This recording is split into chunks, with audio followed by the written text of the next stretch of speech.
नमस्कार प्यारे बच्चों। आज जो अपना टॉपिक है वो केमिस्ट्री में, और वो टॉपिक है क्वांटम नंबर, क्वांटम संख्याएं। और बहुत ही इंपॉर्टेंट टॉपिक है। एग्जाम में इसमें से 1-2% कई बार एग्जाम पूछ लेते हैं क्वांटम संख्याएं। और याद रखो, इसमें किस टाइप से एग्जाम में प्रश्न आएंगे वो देखना। क्वांटम नंबर, क्वांटम संख्याएं या क्वांटम नंबर। अब देखो क्वांटम संख्याएं होती क्या है।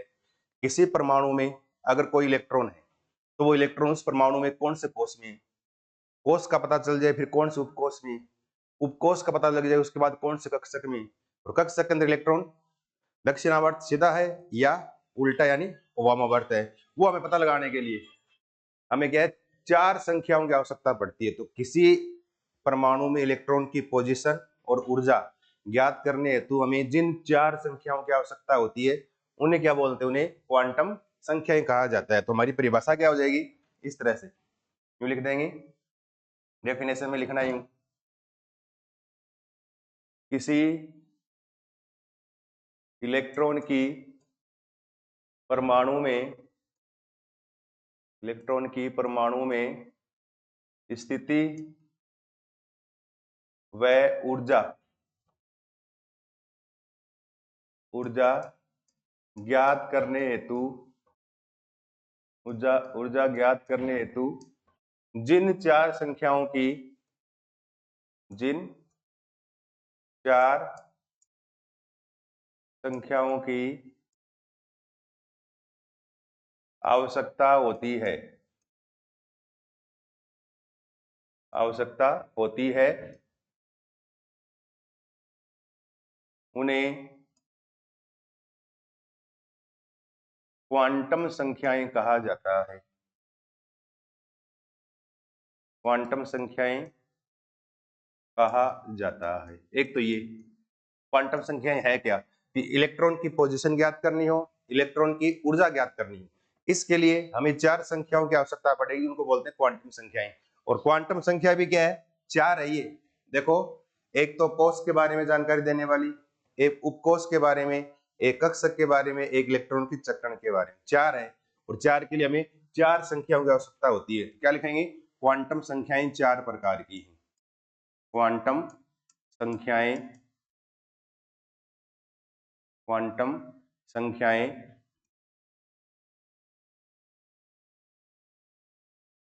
4 प्रकार की होती है। क्वांटम संख्याएं 4 प्रकार की होती है। और 4 जो है ना, उन चारों के आपको नाम आने चाहिए। नंबर 1 मुख्य क्वांटम संख्या, प्रिंसिपल क्वांटम नंबर, मुख्य क्वांटम संख्या जिसको बोलते हैं प्रिंसिपल क्वांटम नंबर। और इसका साइन क्या दर्शाने का, ऐसे छोटे एन से दर्शाते हैं। दूसरा 2 नंबर सेकंड दिगंशी क्वांटम संख्या, दूसरी दिगंशी क्वांटम संख्या, दिगंशी क्वांटम संख्या जिसको लिखते हैं स्मॉल एल से, एजिमुथल क्वांटम नंबर है। तीसरा है मैग्नेटिक क्वांटम नंबर, चुंबकीय क्वांटम संख्या, चुंबकीय क्वांटम संख्या जिसको बोलते हैं मैग्नेटिक क्वांटम नंबर, जिसको स्मॉल एम से दर्शाते हैं। और चौथी होती है वो है चक्रण क्वांटम संख्या, चक्रण क्वांटम संख्या जिसको बोलते हैं स्पिन क्वांटम नंबर, जिसको एच से दर्शाते हैं। ये 4 क्वांटम संख्याएं हैं, इन चारों का नाम याद रखनी है। मुख्य स्मॉल एन, दिगंशी एजिमुथल एल से दर्शाते हैं, चुंबकीय क्वांटम संख्या जिसको एम से, और चक्रण क्वांटम संख्या जिसको एस से दर्शाते हैं। तो 4 प्रकार की क्वांटम संख्याएं, और इन चारों को हम क्या है अलग अलग पढ़ेंगे। मुख्य में हमें कौन कौन सी बातें याद रखनी है, चुंबकीय में कौन कौन सी है, दिगंशी में कौन कौन सी है, और चक्रण में कौन कौन सी बातें हमें एग्जाम के हिसाब से याद करनी है।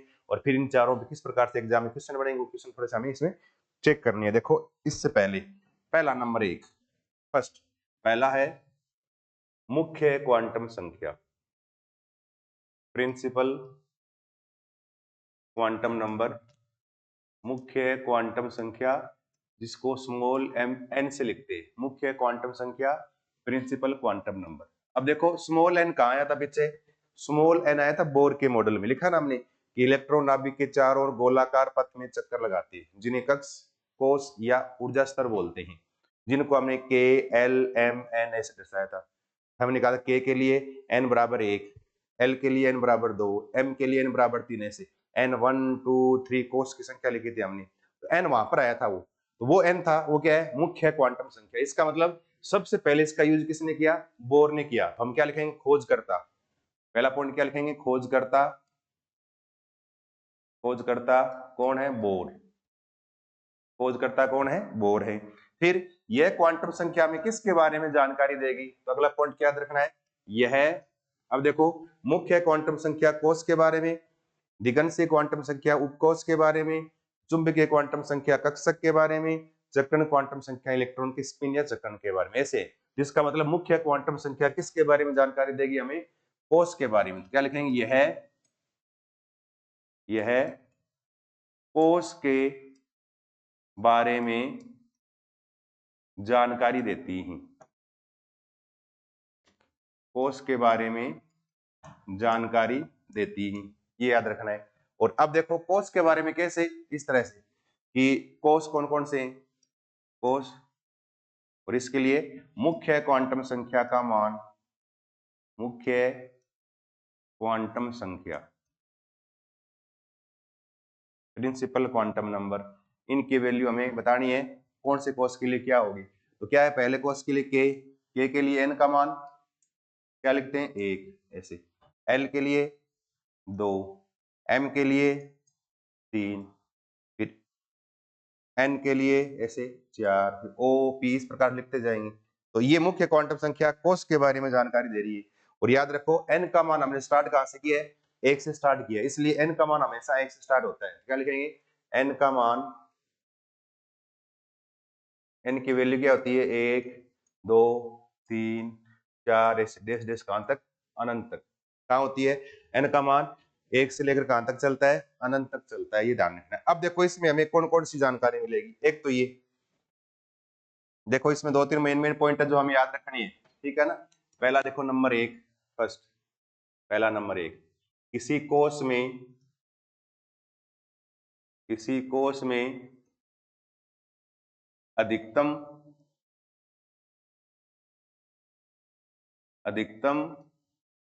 इलेक्ट्रॉन की संख्या, क्या लिखोगे, अधिकतम इलेक्ट्रॉन की संख्या 2n स्क्वायर होती है, इस तरह से। n यहाँ पर क्या, कोष की संख्या है। पहले कोष के लिए 1 रखेंगे तो 2 इलेक्ट्रॉन आ जाएंगे, दूसरे कोष के लिए 2 रखेंगे तो 8 इलेक्ट्रॉन आ जाएंगे, तीसरे कोष के लिए 3 रखेंगे तो 18, चौथे के लिए 4 रखेंगे तो क्या आ जाएगा, 32 इलेक्ट्रॉन आ जाएंगे। पहले में 2, फिर 8 18 32 ऐसे भरेंगे। फिर कोष के अंदर क्या होते हैं, उपकोष होते हैं। कोष में क्या होते हैं, उपकोष। अब पूछ ले, किसी कोष में अधिकतम उपकोष की संख्या होती है। अब देखो कह दें, सीधा आ जाए पर्टिकुलर, देखो कैसे, किसी कोष में, किसी कोष में उपकोष की संख्या, यानी सब सेल, नंबर ऑफ सब सेल इन सेल, उपकोष की संख्या क्या होती है, हमेशा n के बराबर होती है। किसके बराबर होती है, n के बराबर। देखो यूं, पहला कोष, और पहले कोष में n का मान 1, तो उपकोष भी 1, कौन सा होता है, s। दूसरे के लिए n, l का मान, l के लिए n का मान 2, इसमें 2 होंगे, कौन कौन से, s और p। तीसरे में m के लिए n का मान 3, तो उपकोष भी 3 होंगे, s p d s, इस तरह से लगेंगे। तो n का जो मान है ना, वही क्या उपकोष की संख्या होती है। तो पहले के लिए n का मान 1 कोष के लिए तो उपकोष 1, दूसरे के लिए n का मान 2 तो उपकोष 2, तीसरे के लिए n का मान 3 तो उपकोष 3, चौथे में उपकोष 4, ऐसे इस तरह से होंगे, चलेंगे, ठीक है ना। अब देखो, और अब उपकोष में क्या होते हैं, कक्षक होते हैं। क्या लिखेंगे, किसी कोष में अधिकतम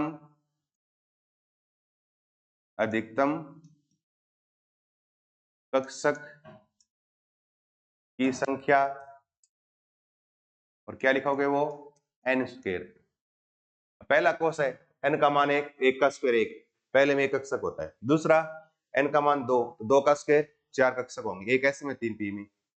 इसी प्रकार से n का मान 3, तो 9 कक्षक होंगे, 1 s का, 3 p के 4, 5 d के 9, इस तरह से चलेंगे।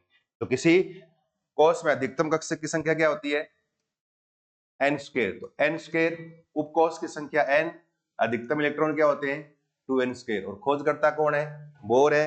किसके बारे में जानकारी दे रही है, ये कोस के बारे में जानकारी देने वाली क्वांटम संख्या है। अब देखो इस तरह से, यहां देखना, यू लिख दूं कोस,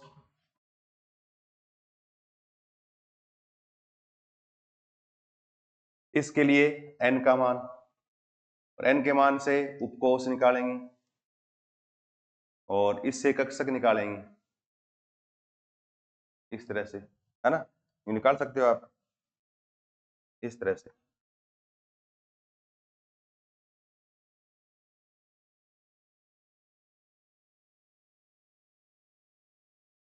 इस तरह से। अब देखो पहले कोस कौन सा है, k, n का मान 1, दूसरा क्या है l, n का मान 2, तीसरा क्या है m, n का मान 3, चौथा क्या है n, m का मान 4।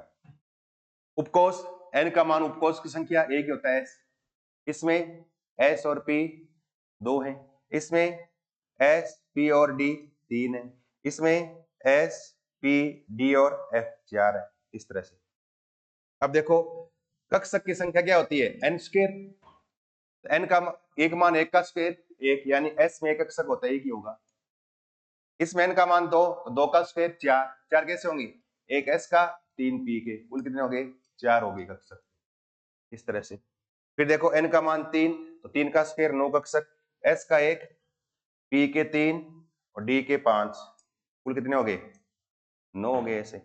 फिर 4, n का मान 4 का स्क्वायर 16, 16 कक्षक, एक s में 1, p में 3, d में 5 और f में 7, कितने हो गए ये 16 ऑर्बिटल हो गए, इस तरह से। तो हम मुख्य क्वांटम संख्या की सहायता से उपकोष कितने, कक्षक कितने, अधिकतम इलेक्ट्रॉन कितने आते हैं, वो सब इसमें गणना कर सकते हैं। किसकी सहायता से, मुख्य क्वांटम संख्या की सहायता से। खोजकर्ता कौन है, बोर है। कोष के बारे में जानकारी दे रही है, इसका मान हमेशा 1 से स्टार्ट होगा, कहां तक चलेगा, अनंत तक चलेगा। और कोष के बारे में जानकारी दे, कोष के अंदर क्या क्या बातें हैं वो थोड़ी याद रखनी है, ठीक है। इसके बाद देखो दूसरा 2 नंबर सेकंड, और याद रखना किसी भी इलेक्ट्रॉनिक विन्यास में अगर कोई भी इलेक्ट्रॉनिक कॉन्फ़िगरेशन लिखा हो ना, ऐसे 1s2 2s2 2p6 ऐसे, 3s2 3p6 3d10 ऐसे, इनमें आगे लिखी हुई संख्या जो होती है ना, अब पूछ ले इसमें इसमें कितने कोष है, तो आगे लिखी हुई संख्या जो होती है ना, ये 1, ये हमेशा मुख्य क्वांटम संख्या का मान, या 1, या कितने 2 2 2 2, यहाँ 2 है, यहाँ कौन सा ये 3 3, मुख्य क्वांटम संख्या का मान 3, तो कोष तीसरा है, ये पहला कोष, ये दूसरा कोष, ये तीसरा कोष, ऐसे चलेगा। ये मुख्य क्वांटम संख्या से आप कोष की जानकारी प्राप्त कर सकते हैं, ये मुख्य क्वांटम संख्या है।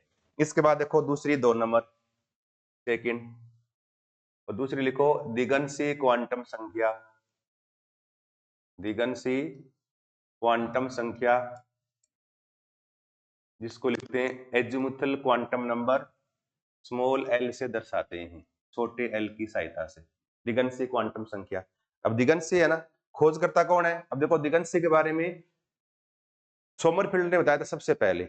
और सोमरफील्ड ने क्या कहा था, सोमरफील्ड ने कहा था कि मुख्य क्वांटम संख्या 2 क्वांटम संख्याओं का योग होती है, एक होती है दिगंशी क्वांटम संख्या और एक होती है तिर्यक क्वांटम संख्या। तो दिगंशी का नाम सबसे पहले लिया था सोमरफील्ड ने। खोजकर्ता कौन है इसका, सोमरफील्ड। तो खोजकर्ता सोमरफील्ड, खोजकर्ता सोमरफील्ड, खोजकर्ता कौन है, सोमरफील्ड, सोमरफील्ड, याद रखना ये खोजकर्ता कौन है, सोमरफील्ड। किसके बारे में जानकारी देगी, यह उपकोष के बारे में, यह उपकोष के बारे में जानकारी देती है, जानकारी देती है। तो ये उपकोष के बारे में क्या करेगी, जानकारी देती है। और एल का मान जो है ना, एल का मान सदैव एन से, यानी मुख्य क्वांटम संख्या से कम रहता है। यानी क्या होगा, एल का मान हमेशा n-1, n के मान से एक मान पीछे रहेगा, किसका, एल का मान। कभी भी n के मान से अधिक नहीं हो सकता, कभी भी n के मान से l का मान यानी बराबर नहीं हो सकता।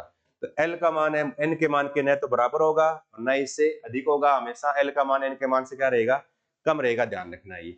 और उपकोष के बारे में जानकारी देगी ना। अब देखो अगला, किसी उपकोष में अधिकतम, अब उपकोष में क्या होंगे, क्या उपकोष में कोष हो सकते हैं क्या, नहीं हो सकते। जैसे कमरे के अंदर में हूं, क्या मेरे अंदर कमरा हो सकता है, नहीं हो सकता। इसका मतलब कोष के अंदर उपकोष, उपकोष में कक्षक, कक्षक में इलेक्ट्रॉन। तो उपकोष के अंदर आगे क्या आएंगे, कक्षक आएंगे, न कि कोष। तो इस क्या लिखेंगे हमें, कक्षक। तो किसी उपकोष में अधिकतम कक्षक की संख्या, अधिकतम कक्षक की संख्या, किसी उपकोष में अधिकतम कक्षक की संख्या। अब फॉर्मूला क्या होता है, याद रखना बहुत इंपॉर्टेंट है, 2l+1। एल यहाँ पर क्या है, दिगंशी क्वांटम संख्या का मान है, ठीक है। और किसी उपकोष में अधिकतम इलेक्ट्रॉन की संख्या, अधिकतम इलेक्ट्रॉन की संख्या क्या होगी, 2 × 2l+1 होती है।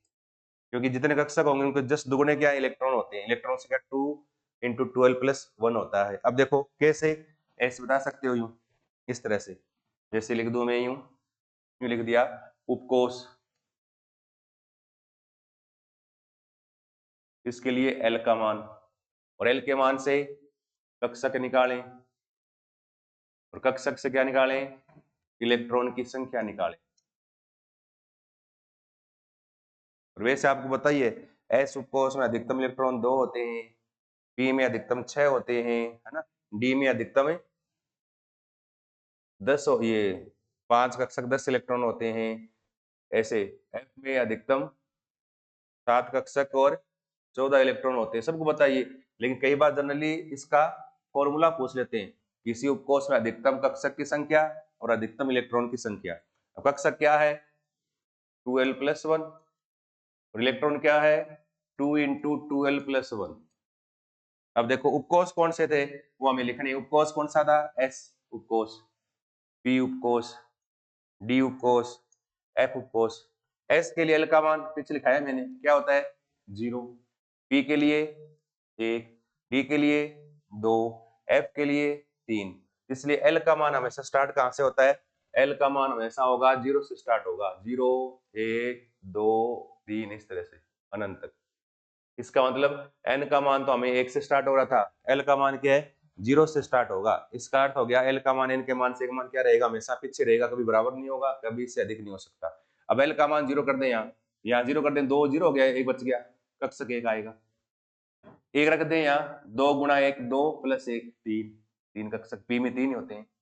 फिर d के लिए l का मान 2, 2 दूनी 4 1 5, 5।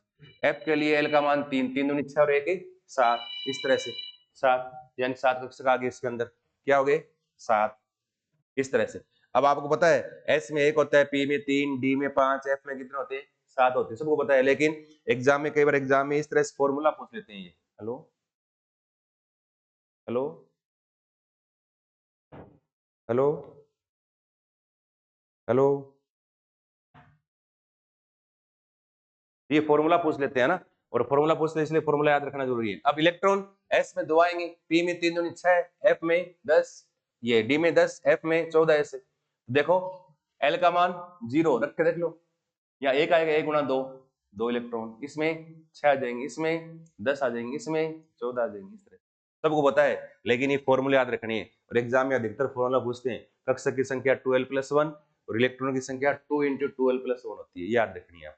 ये किससे निकाली हमने, ये निकाली दिगंशी क्वांटम संख्या के मान से निकाला है, तो ये दिगंशी क्वांटम संख्या है, ठीक है ना। अब देखो हमने लिखा ना, एल का मान जो हमेशा एन के मान से पीछे रहेगा।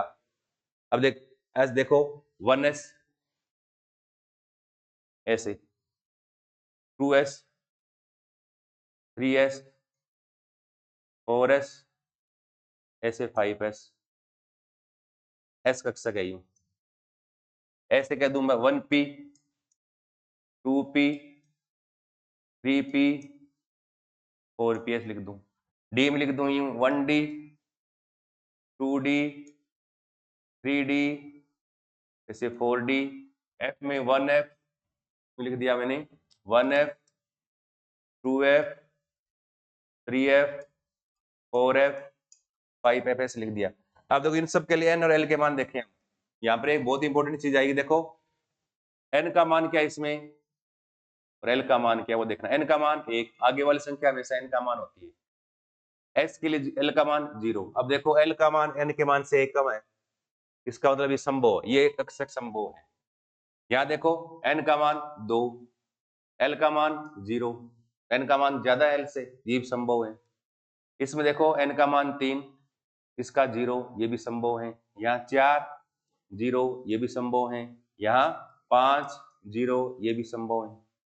यहाँ देखो P में n का मान l के मान, n का मान 1 आगे वाला, l का मान भी P के लिए 1 होता है, दोनों बराबर हो गए, ये कक्षक संभव नहीं होता, 1p नहीं होता। ऐसे ही 2p में देखो n का मान 2, l का मान p के लिए 1, ये संभव हो सकता है, ये संभव है। फिर देखो यहाँ 3 फिर 1 ज्यादा, ये भी संभव है। 4 1 अधिक है, ये भी संभव है। यहाँ देखो d के लिए n का मान l का मान, n का मान 1 आगे वाला, d के लिए l का मान 2, l का मान न तो बराबर हो सकता है n के, न l से n से अधिक हो सकता, इसलिए ये कक्षक संभव नहीं है, अधिक हो गया ये। फिर देखो n का मान 2, l का मान 2, बराबर भी नहीं हो सकता, ये भी संभव नहीं है। फिर यहाँ 3 फिर यहाँ 2, ये अधिक हो गया तो संभव है। ये 4 2, ये भी अधिक है, संभव है। ऐसे f के लिए निकाले, f में निकालोगे तो n का मान और l का मान, n का मान 1, f के लिए 3 ज्यादा हो गया l का, ये संभव नहीं है। फिर देखो 2 और यहाँ पर क्या है 3, ये भी संभव नहीं है, अधिक है। फिर देखो 3 3 बराबर आ गए, ये भी संभव नहीं है। फिर देखो 4 3, ये अधिक आ गया, ये संभव है। 5 फिर यहाँ 3, ये अधिक है, ये संभव है। इसका मतलब कौन से ऑर्बिटल संभव नहीं है?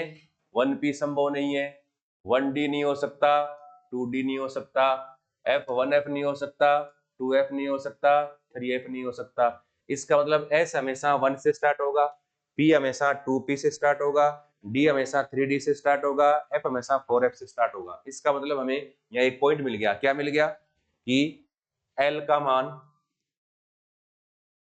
मान सदैव n के मान से कम रहता है,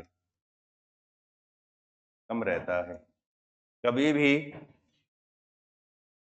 भी यह मतलब l, कभी भी l का मान n के मान के बराबर या अधिक नहीं हो सकता। इसीलिए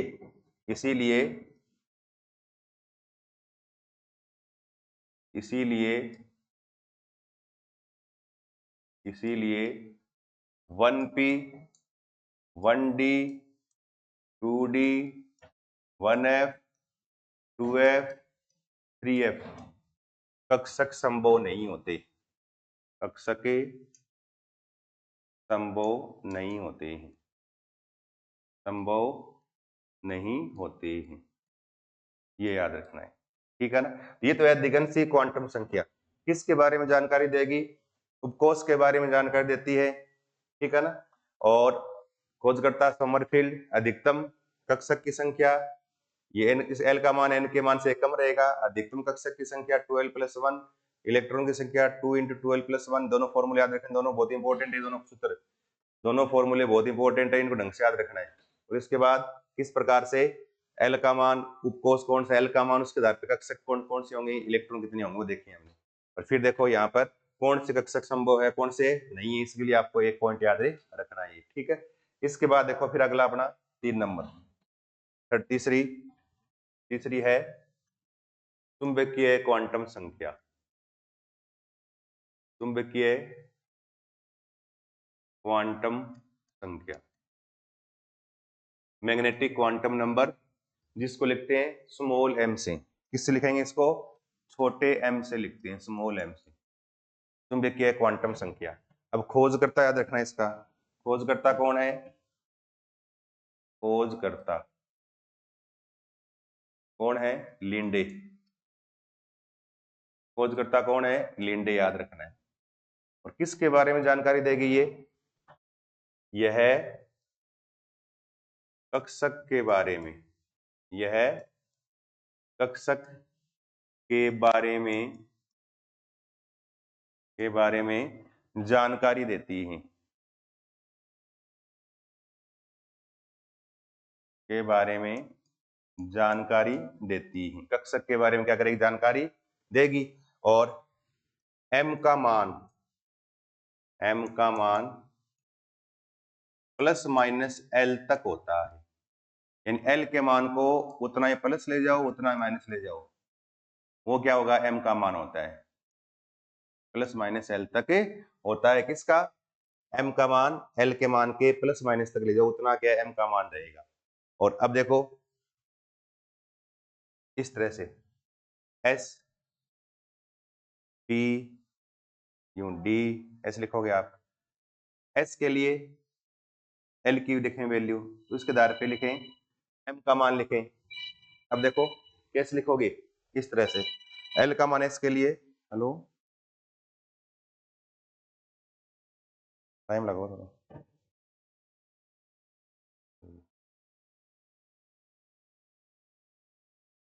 तो s का मान 0, p के लिए 1, d के लिए 2।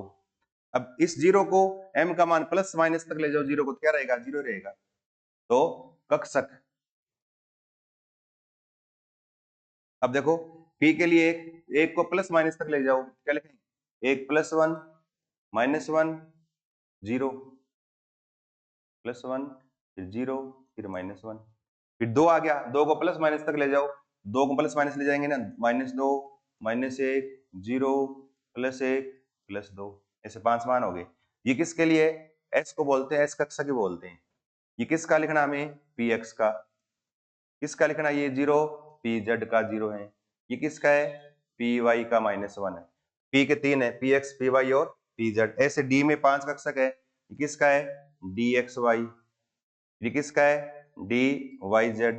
0 किसका होता है? z स्क्वायर का, dz स्क्वायर। फिर ये किसका? ये dxz। और फिर 2 किसका है? ये plus dx square y square. इस तरह से तो हम l के मान से m का मान निकाल सकते हैं। कक्षक है वो m के मान से आते हैं सारे, ये कक्षक है सारे ऑर्बिटल। और ये हर कक्षक के लिए आपको ये मान याद रखने, एग्जाम के लिए बहुत इंपॉर्टेंट है। ये वाला मान एक तो, और एक l का ये मान 1 2 3 ये वाले, ठीक है ना? तो ये मान याद रखने। इस अगर ये मान आपको याद है तो आप क्वांटम संख्या में कहीं नहीं अटकेंगे। तो चुंबकीय क्वांटम संख्या में आपको ये मेन मान याद रखनी है, ठीक है? इसके बाद देखो अपनी चौथी क्वांटम संख्या 4 नंबर, फोर्थ। और फोर्थ में क्या है? चक्रण क्वांटम संख्या। चौथी क्या है? चक्रण क्वांटम संख्या, जिसको लिखते हैं स्पिन क्वांटम नंबर, एच से लिखते हैं। स्पिन क्वांटम नंबर या चक्रण क्वांटम संख्या एस से लिखेंगे। और ये किसके बारे में जानकारी देगी? खोजकर्ता कौन है? ये 2 नाम याद रखने हैं। खोजकर्ता, खोजकर्ता में 2 नाम याद रखने हैं। खोजकर्ता गोडमिट एंड उलेनबेग। गोडविट एंड उलेनबेग खोजकर्ता। ये किसके बारे में जानकारी देगी? क्या लिखोगे? यह इलेक्ट्रॉन के चक्रण के बारे में जानकारी देती है। किसके बारे में देगी? इलेक्ट्रॉन के चक्रण के बारे में, स्पिन के बारे में जानकारी देगी। और स्पिन के आधार पे देखो इस तरह से, एक कक्षक में 2 इलेक्ट्रॉन है, सीधा भरा हो एक उल्टा भरा हो।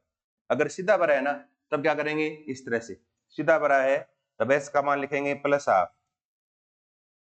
इसको बोलते हैं दक्षिणावर्त, क्लॉकवाइज। इसको बोलते हैं क्लॉकवाइज यानी दक्षिणावर्त चक्रण इस इलेक्ट्रॉन का, स्पिन घड़ी की दिशा में। और ये है, इसको लिखते हैं s का मान -12। इसको बोलते हैं एंटी क्लॉकवाइज या वामावर्त बोलते हैं। वामावर्त या एंटी क्लॉकवाइज चक्रण होता है। जहां इलेक्ट्रॉन सीधा भरा हो वहां तो प्लस आप लिखना है, उल्टा भरा हो वहां पर आपको माइनस आप लिखना है। और खोजकर्ता कौन है? गोल्डमिट उलेनबेग, ये दो नाम याद रखने। ठीक है, ये चक्रण क्वांटम संख्या। तो ये हमारी 4 क्वांटम संख्याएं होगी। अब इस पे एग्जाम में प्रश्न देखो कैसे बनते हैं। ठीक है ना, 4 क्वांटम संख्याएं हैं। पहली तो मुख्य क्वांटम संख्या, इसमें कौन कौन सी बातें याद रखनी है। उसके बाद दूसरी, ये पहली क्वांटम मुख्य, दूसरी दिगंत क्वांटम संख्या में याद रखना है वो। फिर इस तरह से, और कौन सा कक्षक संभव है नहीं है वो देखा है। उसके बाद चुंबकीय क्वांटम संख्या में ये कक्षक के लिए मान याद रखने हैं। और उसके बाद चक्रण क्वांटम संख्या में 2 मान है, प्लस हाफ और माइनस हाफ, दक्षिणावर्त और वामावर्त याद रखना आपको। ठीक है ना, ये चक्रण क्वांटम संख्याएं, और ये मुख्य क्वांटम संख्या दिगंत और चुंबकीय 4 होगी। अब देखो एग्जाम में इसके क्वेश्चन कैसे बनते हैं। एग्जाम में एग्जाम्पल देखें इसके, या देखें क्वेश्चन देखें इसके। ठीक है ना, और क्वेश्चन में देखो, या तो आपको डायरेक्ट, है ना, सबसे इजी क्वेश्चन यही है, या तो आपको डायरेक्ट कोई कक्षक लिख दें, कक्षक लिख दे, और इसके लिए मुख्य क्वांटम संख्या का मान बताओ, दिगंत का बताओ, चुंबकीय का बताओ, चक्रण का बताओ, ऐसे यूं आ जाए। इस तरह से मान आपको निकालने आ जाए। सबसे इजी पर्सन यही है, सबसे इजी पर्सन यही है, इस तरह से मान निकालने आ जाए।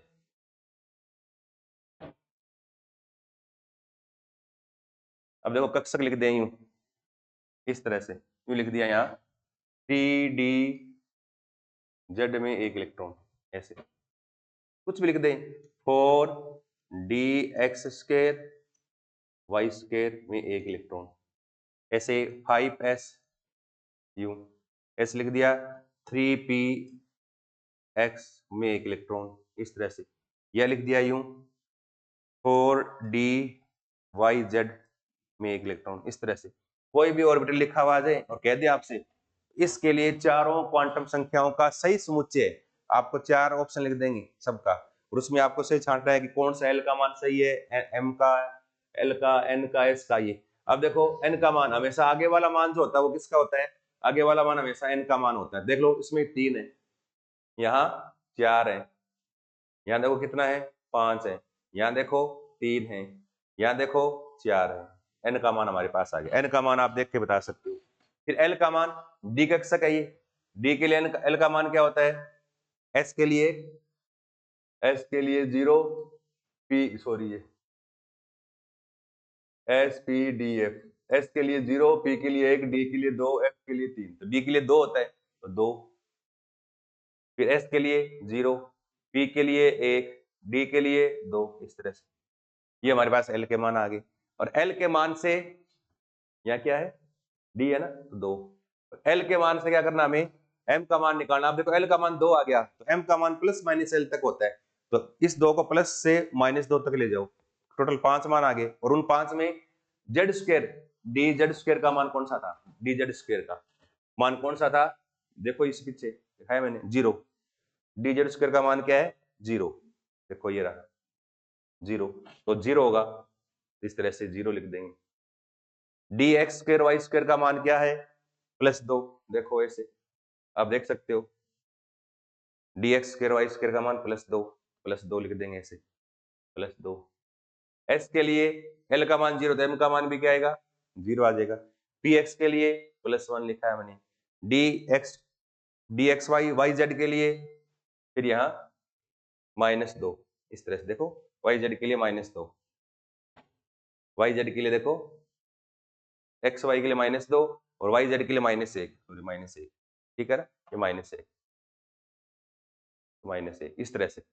और अब देखो s का मान, सब में 1 इलेक्ट्रॉन है, और 1 इलेक्ट्रॉन हमेशा क्या भरेगा, सीधा भरेगा, सीधा भरेगा तो +1, +1, +1, +1, +1, इस तरह से +1 लिख देंगे। ये एक तो पर्सन ये आ जाए एग्जाम में इस तरह से कि किस तरह से हमें कोई कक्षक लिखा मिल जाए, और कक्षक के आधार पे हमें क्वांटम संख्याओं के मान निकालने, मुख्य क्वांटम संख्या, दिगंत, चुंबकीय और चक्रण क्वांटम संख्याओं के ऐसे मान निकालने प्रश्न आ जाए तो 1% तो आ जाए ऐसे, ठीक है ना, ऐसे आ सकता है। दूसरा प्रश्न का टाइप क्या, देखो इस तरह से सेकंड में, दूसरा क्या है, अब आपको क्या है, डायरेक्ट ऑर्बिटल दे नहीं, और आपसे ऑर्बिटल पूछ लें। देखो यूं लिख दिया कि देख सोडियम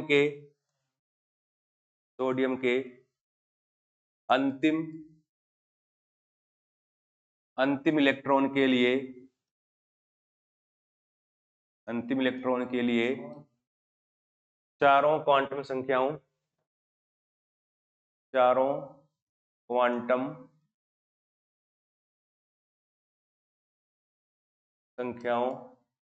का मान बताइए। ऐसे लिखा हुआ आ जाए, का मान बताइए, चारों क्वांटम संख्या का मान बताइए। अब इसके लिए देखो ये प्रश्न कब सोल्व होगा, जब आपको पहले सोडियम का इलेक्ट्रॉनिक विन्यास, यानी एक प्रश्न में आपसे कई प्रश्न पूछ लिए, पहले सोडियम का इलेक्ट्रॉनिक विन्यास यूं लिखोगे 1s2 2s2 2p6 3s1। अब अंतिम इलेक्ट्रॉन कौन सा वो पहचानना है, कौन सा ऑर्बिटल में उसको बाहर निकालना है, p और फिर 3s। यहाँ 1 2 3 4 5 6 7 8 9 10 11वां, अंतिम ये 11वां। और अंतिम कहाँ है, ये 11वां कहाँ है, यहाँ पर है ये 3s में, और कहाँ है एक इलेक्ट्रॉन है। अब इसके लिए आप मान निकाल सकते हो 3s में एक इलेक्ट्रॉन है, जैसे 3s में एक, n का मान 3 आगे वाला, l का मान s के लिए 0, m का मान ये भी 0, अगर l का मान 0 तो m का मान भी 0, एक इलेक्ट्रॉन तो s का मान +8। इस तरह से तो हमने ऑर्बिटल बना लिया यहाँ से, इस स्टेटमेंट से हमने ऑर्बिटल बनाया, बना के हमने चारों क्वांटम संख्याओं के मान ज्ञात कर लिए। इस तरह से आप निकाल सकते हो, ठीक है ना। इसके बाद देखो एक से प्रश्न आ जाए, एक क्वेश्चन ये बहुत बार आता है, यदि 10 मिनट बचे, यदि दो इलेक्ट्रॉन सर ये लिखा हुआ ना, ऐसे लिखा हुआ, यदि दो इलेक्ट्रॉन एक ही कक्षक में उपस्थित हैं तो इनके लिए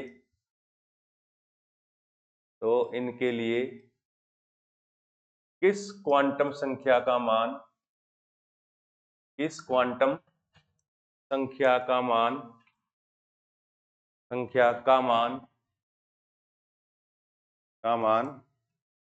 भिन्न प्राप्त होता है।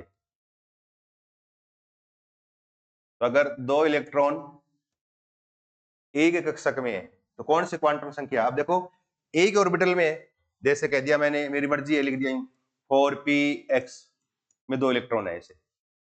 अब दो इलेक्ट्रॉन है, एक सीधा और एक उल्टा, इसके लिए देखो n का मान निकालें तो 4, इसका भी 4, दोनों चौथे में है।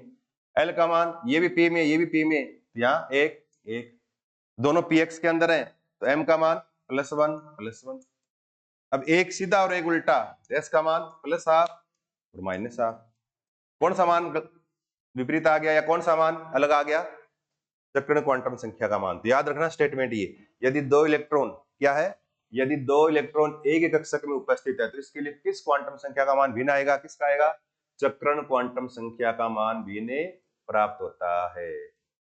चक्रण क्वांटम संख्या, इसका मान क्या आएगा, भिन्न प्राप्त होगा, ये आपको ध्यान रखना है। इस तरह से क्वांटम संख्या में है ना, अलग अलग ये 2-3 प्रकार के एग्जाम में क्वेश्चन पूछते हैं, ये थोड़े से आपको ध्यान रखना है, कर सकते हो ना।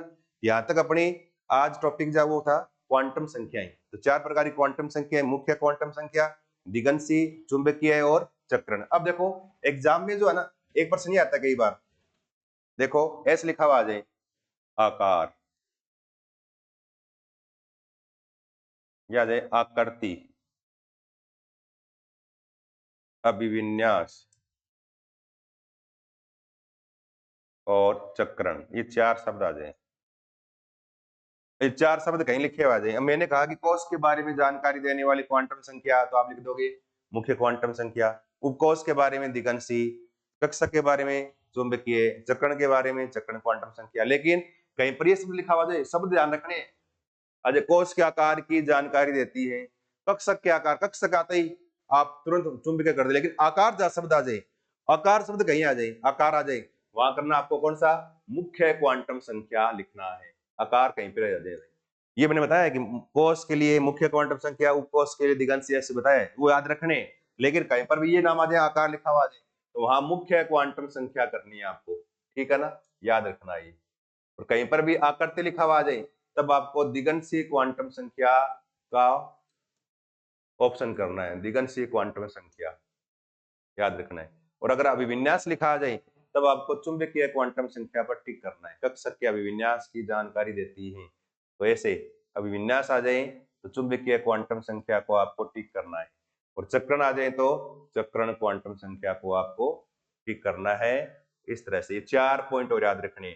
आकृति आकार आ जाए मुख्य क्वांटम संख्या, आकृति आ जाए दिगंशीय क्वांटम संख्या, अभिविन्यास आ जाए चुंबकीय क्वांटम संख्या, चक्रण आ जाए चक्रण क्वांटम संख्या। यहाँ आज अपना ये टॉपिक चक्रण क्वांटम संख्या वाला क्या हो गया, पूरा हो गया। नेक्स्ट टॉपिक हम अगली क्लास में करेंगे, तब तक के लिए धन्यवाद।